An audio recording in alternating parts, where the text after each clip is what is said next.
Hey everybody, Chris Steele here at Chris Steele Fragrances. Tonight, I bring to you yet another 5 fragrances for the fall, but it's a little different. These are 5 fragrances that you may have forgot about. They, at one point, were a little more popular, but they still smell so good. So, if you are interested, continue to watch. Feel free to like, comment, subscribe. Leave a comment if you have any questions about these fragrances or you just want to say what's up. So, help me help you make the world a better smelling place. Do me right, baby. All right. So, first fragrance. Let's jump right into it. Now, this one was one from this line that I think got the most popularity, and rightfully so. This was my first Cremo fragrance, and it smells really good, even now. And that is Cremo Bourbon and Oak. Cremo Bourbon and Oak. The label is backwards, but the smell is not. And what do you get with this? You get bourbon in an oak barrel. Think woods, booziness, a slight spice, but it's more the woodiness that's in there. You know, for a cheap fragrance, this is really well blended. And tonight I'm going to spray it up. I've decided that I'm going to hit 5 pressure points on my body with each fragrance and see what happens. Yeah, that's good. It's boozy, very strong, but not overwhelming. It doesn't smell cheap or synthetic. It has this really nice wood smell to it. I will say that it's not dated by any means. You could wear this at if you're younger too, like if you're 21, you know, in your early 20s, something like that. Especially if you're more the rugged outdoors type, it'll pair very well. But I find that this pairs with me especially because as of about 2-3 weeks ago, I'm getting old, man. I'm almost unk status. I'm 38 now, and I don't feel 38. Well, my mind doesn't feel 38. My back and knees have a completely different relationship, but I don't feel that old. But if you're an older gentleman, 40s, 30s, this is a very nice fragrance for as cheap as it is. It has some classiness to it. It's slightly rugged, very masculine, not very sweet, just wood and booze, but done in a very pleasant, clean, addictive sort of way. And that is Cremo Bourbon and Oak. It is a banger right there. Next in line for fall fragrances that you may have forgot about, but they are still just as good as this one. And this one got a lot of attention because this one came out in the early days of clone fragrances, namely from the house of Lattafa, not Mufasa, Lattafa. And that is Ragba Wood Intense.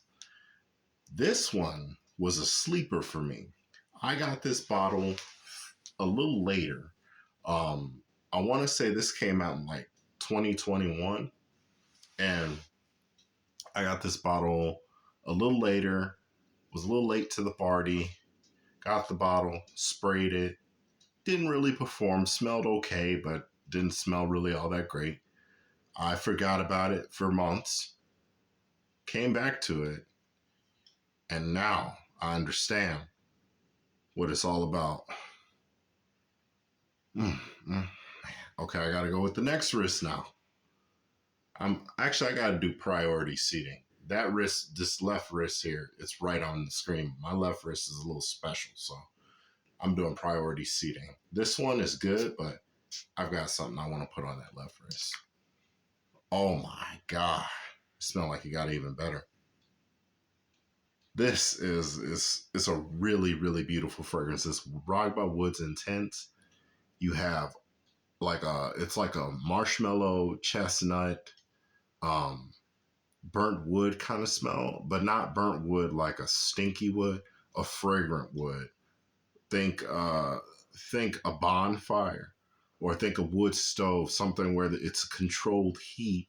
There's not a lot of overburning. There's not a lot of charred. It's just this nice smokiness with marshmallow. I mean, that is smoky marshmallow woods. I think it's about a bit of cedar and oak and marshmallow, and it just smells sweet and delicious and very surprisingly kind of masculine because of the burnt wood smell. But anyway, I could rave about this. Also, eau de parfum concentration. Ragba Wood Intense from the House of Lattafa. Do not sleep on that. I don't know if the new formulations are as good as that one, but I would say for the price, it's worth the try. Next, so now we're getting into the top three, if you will. All right, I'm gonna go with this one. This one is the granddaddy of a whole fragrance line that just smells damn good, and that is the Gold Bar fingerprint magnet known as Shaggoth Oud. That's it, Shaggoth Oud, the original eau de parfum from Swiss Arabia. Man, lovely oud fragrance. This was back when they were really still experimenting with the oud fragrances as far as clones. You had a lot of Middle Eastern houses pumping out a lot of colognes that had colognes and perfumes that have oud in them, and oud and rose, and oud and rose, and that you were getting a lot of that back then. But this one was almost premium compared to all of the other oud fragrances that were out at the time. So I'm gonna go the back of the right wrist on this one. Let's just revisit this to see if it still lives up to the standards.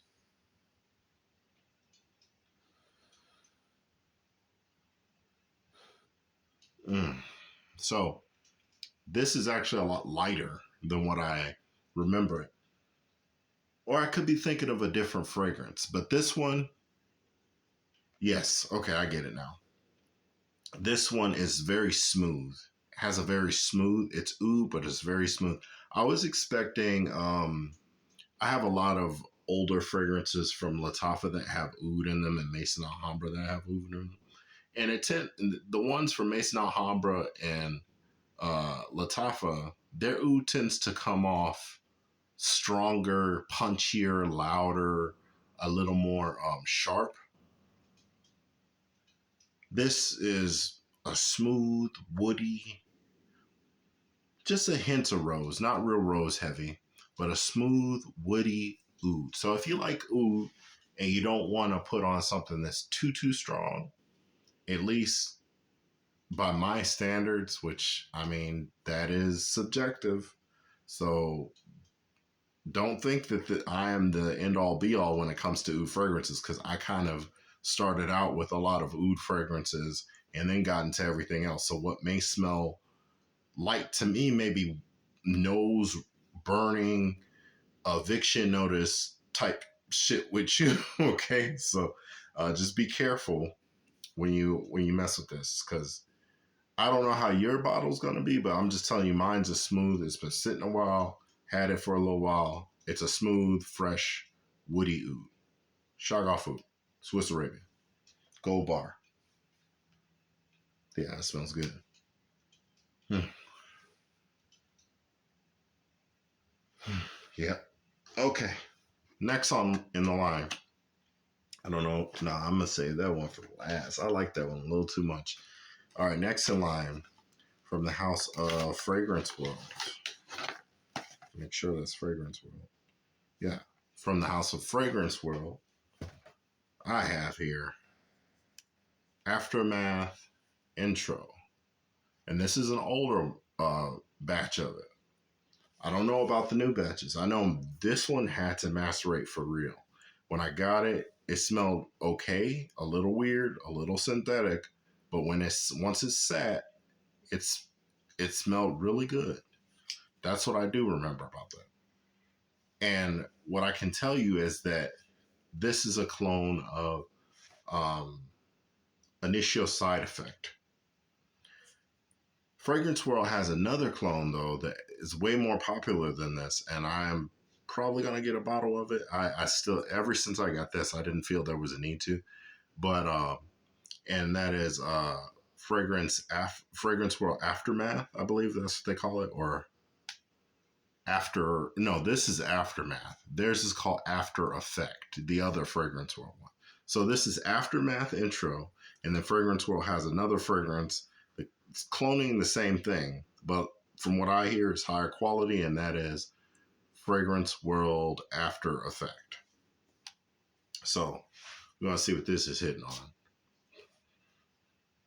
Now I do remember, because again, this was during the times where clones were still, they were still working on the formulas to get them right. They were a little rough, they were a little rugged, they were a little synthetic, a little not as pleasant. They had to macerate much longer. Macerate. I say macerate, but I understand that the correct terminology is maturation because something matures, whereas maceration is a whole different process. The perfume goes through before it's put in the bottle. I'm not going to get into technicalities. When I say macerate, I mean maturate. So anyway, oh yeah. So this is spicy, boozy, cinnamon, very spicy. You get a lot of spices. You get cardamom, cinnamon. I think maybe a little bit of clove, but not clove heavy. I'm not a big fan of clove smells. Yeah, it kind of turns my stomach just a little bit.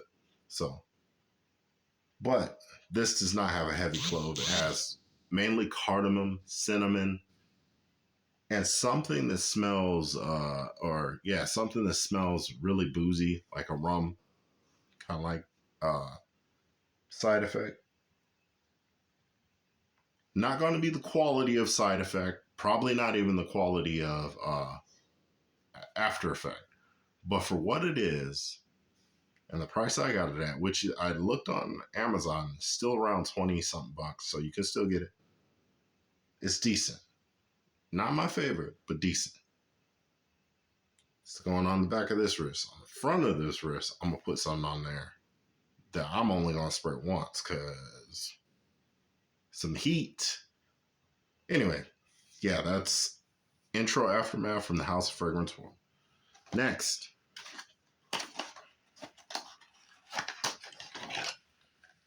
from the House of Yope or Jupe, I call it Jupe. Jupe Home Wild. This fragrance has got me so many compliments. And from the looks of it, I still have a good amount, but I put a nice dent in there. I don't know if you can see that, but I took about a quarter of the bottle out of there, maybe even a third, but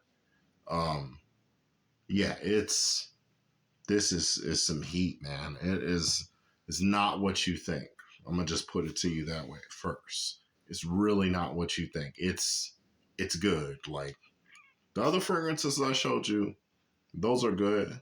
Those are mainly clone fragrances, Inspiration House fragrances. Especially the Rock by Woods Intense is really good. Bourbon and Oak is another one that I really love. The other two are okay. This one, however, as far as the older fragrances in my collection, this one is heat. It is pressure. Oh man, that smells so good. It's like fresh aromatic soap with there's something that lingers in there. I don't know if that's a fruit or a flower, but it's slightly sweet, but fresh, aromatic, soapy. Nothing like Jupe Pour Homme. That was a different thing back then. That was like cinnamon and cough syrup, and it didn't. To me, some people hated it because it was like cinnamon and cough syrup, and then it had that weird dry down where it was like it was like sweet, super sweet cinnamon with like this really dank, heavy oak moss. And I know that put a lot of people off, but this is not like that. This has a tiny, teensy bit of that oak moss, but nowhere near to the power that damn oak moss was in the original. This one's so much fresher, so much cleaner. It has a very soapy smell. Not like a cheap detergent soap smell, but a like a nice bar of soap, like a nice white bar of soap that is soft and clean and makes lots of lather. Smells so good, fresh linen kind of smell. But then there's like this. It has these floral touches in it that you wouldn't expect from something called Jupe Home Wild. You know, you're thinking like it's gonna be like a dirty biker fragrance, like leather and tobacco and ash and all kinds of animalic, but it's nothing like that. I would say this almost falls in the vein of fragrances like Versace the Dreamer. Some of those kinds of old school fragrances where they were clean, or even not that they're the same or that they smell alike. I'm just saying they're in the realm of like the Dreamer or Acquadigio from Giorgio Armani, stuff like that. It falls into that category: fresh, clean, soapy, classy. Surprisingly enough, it's this fragrance right here, Jupe Home Wild. Anyway, I have talked long, and now is my time to to shut the front door for a little while. Anyway, I'm glad to be back. Don't pay attention to the bonnet. It's on me. It's not in me. I don't go outside with a bonnet on. This is strictly for bedtime. I'm gonna go to sleep probably after this. So you guys have a great night. Like, comment, subscribe. Help you make the world a better smelling place. And as always, until next time, peace.